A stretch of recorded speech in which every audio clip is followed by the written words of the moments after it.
Rusiya Daxili İşlər Nazirliyi xarici vətəndaşların ölkəyə girişinə və Rusiyada qalmasına nəzarət mexanizminin təkmilləşdirilməsinə yönəlmiş qanun layihəsini hazırlayıbdır. Təklif olunan federal qanun layihəsinə əsasən Rusiyaya vizasız rejimlə daxil olmağı planlaşdıran xarici vətəndaşların əvvəlcədən müvafiq bildiriş təqdim etmələri nəzərdə tutulur. 30 iyun 2025-ci il tarixindən etibarən xarici vətəndaşlar bu bildirişi eksperimental qaydada təqdim etmək imkanına malikdirlər. Bundan əlavə, qanun layihəsinə görə 1 yanvar 2028-ci ildən etibarən miqrasiya kartlarının doldurulmasının dayandırılması təklif olunur.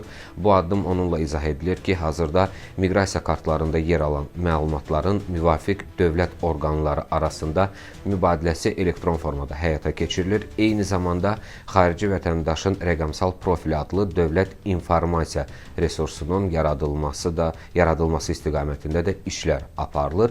Qeyd olunan tədbirlərin həyata keçirilməsi Rusiyada xarici vətəndaşların qalmasına effektiv nəzarətin tam təmin edilməsinə imkan verəcəkdir və miqrasiya kartlarının ləğvi isə dövlət qurumları arasında funksiyaların təkrarlanmamasının qarşısını alacaqdır.